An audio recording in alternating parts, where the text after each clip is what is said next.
नमस्कार, स्वागत आहे तुमचं अन्नपूर्णा किचनमध्ये। पावसाळा सुरू झाला की गरमागरम भज्या खायला कोणाला आवडत नाही। तर मी आज तुमच्यासाठी अशाच कुरकुरीत आणि झटपट होणाऱ्या मकईच्या भज्यांची रेसिपी घेऊन आलेली आहे।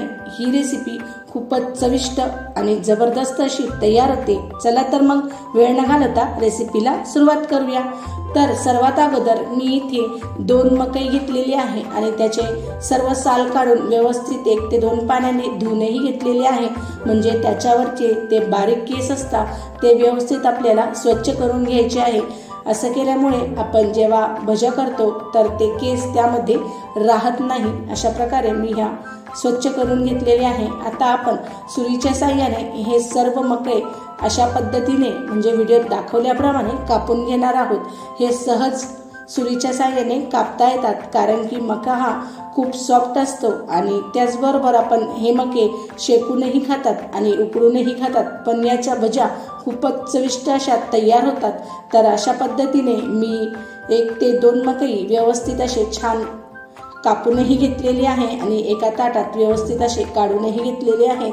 तर सर्वात अगोदर आपण हे मक्याचे भज्या बनवण्यासाठी मोठ्या वाटक्याचा वापर करणार आहोत। तर मी अशा पद्धतीने मोठे वाटके घेतलेले आहे आणि त्यामध्ये आपण आता कापून घेतलेले सर्व मकई यामध्ये घालून घेणार आहोत आणि त्यामध्ये आपण आता सर्व वस्तू एक एक करून एकत्रित करून घेणार आहोत। तर सर्वात अगोदर मी इथे 1 ते 1.5 वाटी बेसनाचे पीठ घेतलेले आहे। हे सहज घरामध्ये अवेलेबल असते। त्याचबरोबर लगेचच त्यामध्ये अर्धी वाटी मी तांदळाचे पीठ घातलेले आहे। तांदळाचे पीठ घातल्यामुळे भज्या या खूप मस्त आणि कुरकुरीत तयार होतात। तर तांदळाचे पीठ जर नसले तर तुम्ही यामध्ये 1 ते 2 चमचा रवाही घालू शकतात। त्याचबरोबर मी इथे 1 मीडियम साईजचा कांदाही घालून घेतलेला आहे आणि अर्धी वाटी कोथिंबीर। त्याचबरोबर इथे मी 4 ते 5 हिरव्या मिरच्या कुटून घेतलेल्या आहेत। जर तुम्हाला कापून घालायच्या असतील तर तुम्ही घालू शकता। तर अशा पद्धतीने मी ह्या मिरच्याही यामध्ये घालून घेतलेल्या आहेत आणि 1 ते 2 चमचा मी इथे पांढरे तीळही घातलेले आहे। तीळ घातल्यामुळे भजींना खूप छान अशी चव येते। त्याचबरोबर मी इथे लगेचच 1 चमचा चिली फ्लेक्स घातलेला आहे। हे पूर्णतः ऑप्शनल आहे, जर तुम्हाला आवडत नसेल तर तुम्ही हे स्किप करू शकता। 1 चमचा हळद घातलेली आहे आणि 1 चमचा धनेपूड। त्याचबरोबर अर्धी चमची सारखी मी इथे लाल मिरची पावडर घेतलेली आहे। आपण यामध्ये हिरवी मिरची घातलेली आहे तर मिरचीचा उपयोग हा कमी करायचा आहे।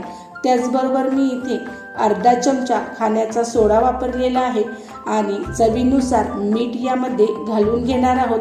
तर अशा पद्धतीने ह्या सर्व वस्तू मी यामध्ये घालून घेतलेल्या आहेत। आता आपण हाताच्या साहाय्याने व्यवस्थित सर्व एकजीव करून घेणार आहोत। यामध्ये पाण्याचा उपयोग करायचा नाहीये कारण की मकई ही ओलसर असते आणि कांदा आणि मसाला यांनाही पाणी सुटते। तर आपण हाताच्या साहाय्याने अगोदर सर्व एकजीव करून घेणार आहोत आणि तुम्ही पाहू शकता 2 ते 3 मिनिटापर्यंत मी सर्व एकजीव करून घेतलेले आहे आणि छान असे आपले बॅटर ओलसरही झालेले आहे। जर गरज पडली तर यामध्ये 1 ते 2 चमचा आपण पाणी घालणार आहोत, त्यापेक्षा जास्त पाणी घालायचे नाही। तर अशा पद्धतीने मी सर्व बॅटर व्यवस्थित असे हाताने एकत्रित करून घेतलेले आहेत आणि तुम्ही पाहू शकता अशा पद्धतीने हे बॅटर तयार झालेले आहे। आता हे बॅटर थोडे कोरडे असल्यामुळे मी यामध्ये 1 ते 2 चमचे पाणी घालत आहे, जास्त पाण्याचा उपयोग करायचा नाहीये। तर अशा पद्धतीने 1 ते 2 चमचे पाणी घातले तर सर्व एकजीव करून घेणार आहोत। आता तुम्ही पाहू शकता अशा पद्धतीने आपण हे बॅटर करणार आहोत। भजींचे बॅटरही व्यवस्थित असे तयार झालेले आहे आणि तुम्ही पाहू शकता अशा पद्धतीने मी हे बॅटर तयार केलेले आहे। आता यासोबत आपण चटणीही बनवणार आहोत। तर मी हिरवी चटणी बनवलेली आहे। ही चटणी या भजींसोबत खूपच चविष्ट लागते। तर आपण चटणीसाठी 5 ते 6 हिरव्या मिरच्या घेतलेल्या आहेत आणि अर्धा लिंबूही घेतलेला आहे आणि अर्धी वाटी मी इथे डाळ्या घेतलेल्या आहे। जर डाळ्या नसतील तर तुम्ही यामध्ये फिक्की शेवही घेऊ शकतात आणि त्याचबरोबर मी इथे मुठ्ठीभर अशी कोथिंबीर घेतलेली आहेत आणि त्यासोबत अशा लांबसर काड्या त्याच्या पण आपण चटणीमध्ये घालणार आहोत। यामुळे चटणी खूप छान व्यवस्थित आणि घट्ट तयार होते। तर सर्वात अगोदर एका मिक्सरच्या भांड्यामध्ये आपण हे सर्व व्यवस्थित असे घालून घेणार आहोत. तर सर्वात अगोदर हिरवी मिरची घातलेली आहे आणि लगेचच कोथिंबीर घालून घेणार आहोत आणि त्याचबरोबर यामध्ये आपण जे डाळ्या घेतल्या होत्या त्याही घालून घेऊयात. अर्धा निंबूचा रसही पिळून मी यामध्ये घातलेला आहे. निंबू यामध्ये घातल्यामुळे खूपच छान आणि आमसूर अशी चटणी तयार होते. तर अर्धा निंबूचा रस मी यामध्ये घातलेला आहे. जर तुम्हाला पाहिजे असेल तर तुम्ही यामध्ये दहीही घालू शकतात आणि लगेचच यामध्ये मी दह्याही घातलेले आहेत आणि त्याचबरोबर चवीनुसार मीठही यामध्ये घालून घेणार आहोत आणि 2 ते 3 चमचे यामध्ये पाणी घालून घेऊयात आणि झाकण बंद करून छान अशी आपण बारीक पेस्ट याची तयार करून घेणार आहोत आणि चटणी आपण तयार करून घेणार आहोत. तर तुम्ही पाहू शकता मी छान आणि व्यवस्थित अशी ही पेस्ट तयार केलेली आहे. मी तुम्हाला दाखवतेही आहे. चमच्याच्या साह्याने अशी कन्सिस्टन्सी आपल्याला चटणीची पाहिजे, म्हणजे जास्त घट्टही नाही आणि पातळही नाही. तर खूपच जबरदस्त आणि चविष्ट ही चटणी तयार होते. या अगोदर मी वेगवेगळ्या प्रकारच्या चटण्या तयार करून चॅनलला टाकलेल्या आहेत. जर तुम्ही पाहिल्या नसतील तर त्याची लिंक्स मी डिस्क्रिप्शन बॉक्समध्ये देत आहे. तुम्ही त्या नक्की पहा आणि लाईक, शेअर आणि सबस्क्राईब करायला विसरू नका. तर आपली चटणीही तयार झालेली आहे. तर आपण आता मकईच्या भज्या तळण्यासाठी गॅसवर कढई ठेवून घेणार आहोत आणि त्यामध्ये तेलही घालून घेणार आहोत. तेल व्यवस्थित असे कडकडीत तापले तर आपण गॅसची फ्लेम ही मीडियम ठेवून घेऊयात आणि आता हाताला थोडेसे पाणी लावून हातात थोडे थोडे बॅटर घेऊन अशा पद्धतीने आपण तेलामध्ये भज्या या सोडून घेणार आहोत. तुम्ही पाहू शकता या पटकन अशा तेलामध्ये सुट्ट्या पडतात. हाताला पाणी लावल्यामुळे हे बॅटर हाताला चिटकत नाही आणि व्यवस्थित अशा आपल्या भज्या तेलामध्ये ह्या सुट्ट्या पडतात. तर अशा पद्धतीने मी यामध्ये 5 ते 6 भज्या घालून घेतलेल्या आहेत. जर तुम्हाला जास्त घालता येत असतील तर तुम्ही जास्तही घालू शकतात, पण मी ते थोड्या करून अशा पद्धतीने घालून घेतलेले आहेत आणि आता 2 ते 3 मिनिटापर्यंत मीडियम गॅसवर आपण या भज्या फ्राय करून घेणार आहोत. आता चमच्याच्या साह्याने व्हिडिओत दाखवल्याप्रमाणे भजींवर अशा पद्धतीने तेल सोडून घेऊयात, म्हणजे दुसरी साईड ही व्यवस्थित अशी तेलामध्ये डीप होईल आणि आपल्या दोघं साईडून भज्या या क्रिस्पी अशा तयार होतील.